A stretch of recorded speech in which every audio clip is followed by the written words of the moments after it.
বৃষ্টির কারণে চট্টগ্রামের বাজারে তৈরি হয়েছে সরবরাহের ঘাটতি। এতে 10 দিনের ব্যবধানে বেশিরভাগ সবজির দাম বেড়েছে কেজিতে 10 থেকে 30 টাকা পর্যন্ত। এছাড়া প্রতি ডজন ডিম বিক্রি হচ্ছে 150 টাকায়।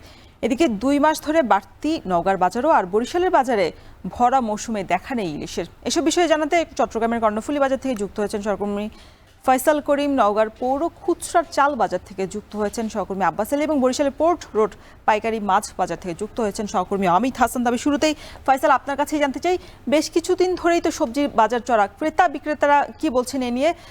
কোন সবজি কত দামে বিক্রি হচ্ছে জানাবেন। সবজির বাজারে যে স্বস্তি ছিল চট্টগ্রামে, সেটি আমরা দেখছি যে গত প্রায় সপ্তাহ 10 দিন ধরে সেই স্বস্তিটা দেখা যাচ্ছে না। কারণ সবজির যে দাম, সে দামে কিন্তু ওঠানামা আছে। তবে ওঠানামার মধ্যেও সবজির দাম বাড়তি বলছেন ক্রেতারা। আমরা আছি চট্টগ্রাম নগরীর কর্ণফুলী কাঁচা বাজারে। এখানে যেই সবজি গত সপ্তাহে বিক্রি হয়েছিল 60 থেকে 70 টাকা, সেটি কিন্তু এই সপ্তাহে বিক্রি হচ্ছে 100 থেকে 120 টাকা। আমরা যদি বেগুনের কথা বলি, তাহলে সেই বেগুন কিন্তু এখন 120 টাকা হারে বিক্রি হচ্ছে এই বাজারে। তিতা করলার দামও বেড়েছে। তারা বলছেন যে তিত করলা 70 থেকে 80 টাকা ছিল, সেটি 120 টাকায় বিক্রি হচ্ছে। ছোট করলাও বিক্রি হচ্ছে 110 টাকায়। ঝিঙের দাম দেখেছিলাম, ঝিঙের দাম তারা বলছেন 100 টাকায় বিক্রি হচ্ছে, যেটি 50 থেকে 60 টাকা ছিল।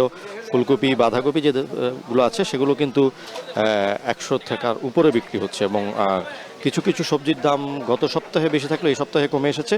তেমনই একটি সবজি হচ্ছে টমেটো, গাজর এবং ধনেপাতা বিক্রি হচ্ছিল গত সপ্তাহে 400 টাকায়, যেটি এই সপ্তাহে বিক্রি হচ্ছে 200 টাকা। গাজরের দাম আমরা জিজ্ঞেস করেছিলাম, গাজর যেটা 120 টাকা ছিল, সেটি এই সপ্তাহে বিক্রি হচ্ছে 100 টাকায়। আর টমেটোর দাম আমরা দেখেছি যে আসলে কমেছে 20 টাকা কেজি প্রতি। এবং বেশিরভাগ সবজি আসলে দেখছি যে 100 টাকার উপরে অনেকগুলো সবজি আছে, এবং কিছু কিছু সবজি 10 থেকে 20 টাকা কেজি প্রতি বাড়তি দামে বিক্রি হচ্ছে। এবং আমরা দেখেছি যে ডিমের বাজার নিয়ে এক ধরনের অসন্তোষ আছে ক্রেতাদের মধ্যে।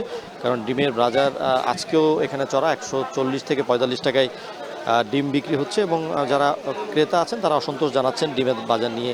এবং এক সপ্তাহের ব্যবধানে ডিমের বাজার বেড়ে যাওয়ার কারণে তারা আসলে আশা করছেন যে সরকার এই বিষয়ে যাতে নজরদারি দেয়। আর যারা বিক্রেতা আছেন, ডিম ব্যবসায়ী, তারা বলছেন যে কর্পোরেট পর্যায়ে যে ডিম ব্যবসায়ীরা আছে বা যে কোম্পানিগুলো আছে, তারা আসলে ডিমের দাম, যে ডিম পিস প্রতি 10 টাকা 58 পয়সায় বিক্রি হতো, সেটি 11 টাকার উপরে তারা বিক্রি করেছেন। এবং যে কারণে এই সপ্তাহের ব্যবধানে ডিমের দাম বাড়তে হয়ে গেছে। এবং ঢাকার দামের সাথে মিল রেখে যেহেতু চট্টগ্রামের দাম নির্ধারণ করা হয় ডিমের ক্ষেত্রে, সেক্ষেত্রে তারা বলছেন যে ঢাকায় 20 টাকা হারে যেহেতু কমেছে, সেহেতু এই চট্টগ্রামের বাজারও ডিমের দাম কিছুটা কমে আসবে বলে তারা আশা করছেন আজকে থেকে।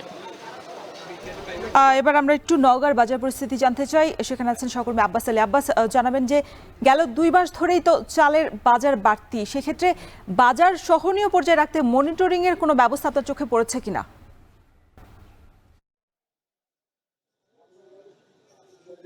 রওশন, গত 2 মাসে দফায় দফায় প্রায় 15 টাকা পর্যন্ত চালের দাম বেড়েছে। যেহেতু এখনো বড় ভর মৌসুম, আর এই ভর মৌসুম হওয়ার পরও বাড়তি দামে বিক্রি হচ্ছে চাল। আমি এখন অবস্থান করছি নওগাঁ পৌর খুচরা চাল বাজারে। এখানে চালের দামের কথা যদি বলি, যে কাঠারিভোগ চাল বিক্রি হচ্ছে 75 থেকে 80 টাকা কেজি, জিরা শাইলও প্রায় একই দামে বিক্রি হচ্ছে, এবং খাটো জিরা শাইল বিক্রি হচ্ছে 68 থেকে 70 টাকা কেজি, এবং স্বর্ণা 5 চাল বিক্রি হচ্ছে 55 থেকে 58 টাকা কেজি পর্যন্ত। যেহেতু কিছুদিন আগেও ধানের দাম ঊর্ধ্বগতি ছিল, এই কারণে জেলা প্রশাসনের পক্ষ থেকে বাজার মনিটরিং এর জন্য অভিযান পরিচালনা করা হয়। সেখানে খাদ্য অধিদপ্তর এবং ভোক্তা অধিদপ্তরের যৌথ অভিযানে প্রায় 8টি প্রতিষ্ঠানে 6,53,000 টাকা পর্যন্ত জরিমানা করা হয়েছিল। এর মূল কারণটা ছিল যে তারা অনিয়মিতভাবে ধান চাল মজুত করেছিল, যার কারণে বলা যায় যে ধান এবং চালের দাম প্রায় ঊর্ধ্বগতি হয়েছিল। কিন্তু ধানের দাম কিছুটা কমলেও চালের বাজারে তেমন কোনো প্রভাব পড়েনি। অর্থাৎ বলা যায় যে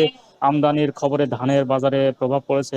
প্রতি মনে প্রায় 100 টাকা পর্যন্ত কমে 1600 থেকে 1700 টাকার মধ্যে বিক্রি হয়েছে। ধানের দাম কমলেও খুচরা বা পাইকারি চালের বাজারে তেমন কোনো প্রভাব লক্ষ্য করা যায়নি। যেহেতু এখন আমদানিকৃত চাল পাইকারি বাজারে এসেছে, সেখানে আমরা শুনেছি যে প্রায় 72 থেকে 73 টাকা পর্যন্ত এই আমদানিকৃত চাল বিক্রি হচ্ছে। কিন্তু খুচরা পর্যায়ে এখনো সেই চালগুলো আসেনি, যার কারণে দাম বলা যাচ্ছে না। যদিও ব্যবসায়ীরা বলছেন যেহেতু আমদানিকৃত চাল যদি বাজারে আসে, কারণ সেখানে শুল্ক কিছুটা বেশি হয়েছে, যার কারণে সেই চালের খরচটা কিছুটা বেশি হয়েছে বলে জানিয়েছেন। তবে দেশীয় যেসব চাল রয়েছে সেসব চালের বাজার আসলে আগামীতে আর বাড়ার কোনো সম্ভাবনা নাই, কারণ যেহেতু আমদানিকৃত চাল এসেছে, এর কারণে দেশীয় চালের বাজার একটা প্রভাব এটা যে চালের দাম না বেড়ে স্থিতিশীল অবস্থায় থাকবে বলে জানিয়েছেন ব্যবসায়ীরা। আর এই নওগাঁ পৌর খুচরা চাল বাজার আসলে চাল বেচা কিনা অনেকটাই কমে গেছে, তাদের আয় রোজগারও অনেকটা কমে গেছে বলে জানিয়েছেন এই ঊর্ধ্বগতি চালের দাম হওয়ার কারণে।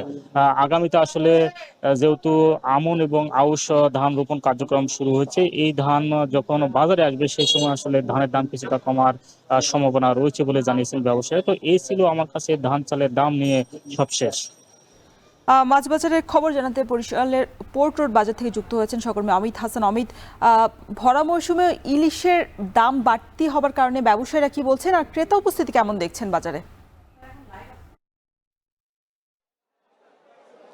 রোশন, একটু জানিয়ে রাখি যে শুক্রবার ছুটির দিনে বরিশালের পোর্ট রোড পাইকারি মাছ বাজারে ক্রেতার সমাগম কিন্তু সকাল থেকেই বেশ ভালো দেখা যায়। তবে ইলিশের সরবরাহ কম থাকায় এবং দাম বেশি থাকায় ক্রেতারা কিন্তু কিছুটা হিমশিম খাচ্ছেন কেনাকাটা করতে এসে। এবং ব্যবসায়ীরা যেটি বলছেন যে বেশ কিছুদিন ধরে বৈরী আবহাওয়া থাকার কারণে এবং মৌসুমের শুরু থেকেই মাছ সরবরাহ কম থাকার কারণে কিন্তু মাছের দামটি চড়া যাচ্ছে। আজকের দরদাম যদি বলি ইলিশের, তাহলে পাইকারি বাজারে 500 গ্রাম ইলিশের প্রতি মন বিক্রি হচ্ছে 70,000 টাকা, যেটি আসলে খুচরা বা পাইকারি বাজারে 1700 থেকে 1750 টাকা দাম পড়ে যাচ্ছে। এবং সর্বোচ্চ 1200 গ্রাম ওজনের ইলিশ যেটি রয়েছে সেটির প্রতি মন 1,02,000-3,000 টাকা পড়ছে, তাতে প্রতি কেজি পড়ে যাচ্ছে 2500 থেকে 2550 টাকা। এই কারণেই কিন্তু আসলে ক্রেতারা কিছুটা হিমশিম খাচ্ছেন। ব্যবসায়ীরা বলছেন যে গত বছরের তুলনায় এবছর সরবরাহ বেশ কম, প্রতিদিন দেখা যাচ্ছে 50 মন ইলিশ সরবরাহ হচ্ছে না, যার কারণে কিন্তু সরবরাহ কম থাকার কারণেই দামটা বৃদ্ধি পাচ্ছে। এবং খুচরা বাজারেও এই প্রভাবটা পড়ছে। খুচরা বাজারে পাইয়ে 500 গ্রাম ওজনের যে ইলিশ রয়েছে সেটি 1800 থেকে 1850 টাকা প্রতি কেজি বিক্রি হচ্ছে। এছাড়া 700 থেকে 900 গ্রাম ওজন 2150 থেকে 2200 টাকা। 1 কেজি ওজনের ইলিশ 2450 থেকে 2500 এবং 1200 গ্রাম ওজনের যে ইলিশ রয়েছে 2600 টাকা পর্যন্ত বিক্রি হচ্ছে, এবং যার পাইকারি দাম হচ্ছে প্রায় 1,02,000 টাকার মতো। এবং এই প্রভাব কিছুটা চাষের মাছের উপরে পড়েছে, সেগুলো দেখা যাচ্ছে 20 থেকে 30 টাকা বেড়ে আজকে বাজারে বিক্রি হচ্ছে। এবং ব্যবসায়ীরা যেটি বলছেন যে আসলে এবছর বৈরী আবহাওয়া এবং আসলে যে মাছের সরবরাহ কম থাকার কারণে এই যে দামটি কিন্তু চড়া যাচ্ছে শুরু থেকেই, এবং সরবরাহ স্বাভাবিক হয়ে গেলে দামটি নিয়ন্ত্রণে আসবে বলেও জানিয়েছেন ব্যবসায়ীরা। অন্যদিকে ক্রেতারা বলছেন যে মৌসুমে যে পরিমাণ ইলিশ থাকার কথা সে পরিমাণ ইলিশ নেই, এছাড়া বিদেশেও তো ইলিশ রপ্তানি হচ্ছে না, সেক্ষেত্রে ইলিশ মাছ আসলে বাজারে কম কারণ কি, এবং যে দাম বেশি এতে তারা কিছুটা হিমশিম খাচ্ছে বলে জানিয়েছেন আমাদের। এবং শুক্রবার আসলে বাজারে যে মাছের দাম তারা মনে করছেন যে 1500-1600 টাকা, সেই মাছ কিন্তু প্রায় 2200 টাকায় আসলে কিনতে হচ্ছে তাদেরকে। এই জন্য দেখা যাচ্ছে অনেকে ইলিশ মাছ কিনতে এসে অন্য মানুষ মাছ কিনে কিন্তু তারা বাজার থেকে চলে যাচ্ছে। এবং আরেকটু জানিয়ে রেখেছি, এই বাজারটিতে এক সময় প্রচুর পরিমাণ ইলিশ সরবরাহ হতো, এবং এখান থেকেই বরিশালের যে স্থানীয় পর্যায়ের বাজার, এছাড়া আশেপাশের যে বাজারগুলো রয়েছে সেই বাজারে কিন্তু ইলিশ মাছ সরবরাহ করা হতো। সেই জায়গাটাই কিন্তু আসলে পরিবর্তন হয়েছে। এখন আর বরিশালের বাজারে সেই বিপুল পরিমাণে ইলিশের যে সরবরাহ আগে ছিল সেটি কিন্তু এখন আর দেখা যাচ্ছে না, যার কারণে প্রতিদিনই দেখা যাচ্ছে যে চড়া দামে বিক্রি হচ্ছে ইলিশ। এতে ক্রেতারা কিছুটা হিমশিম খাচ্ছে বাজার করতে এসে। তো বরিশালের ইলিশের বাজার থেকে এই ছিল আমার কাছে সর্বশেষ। রওশন।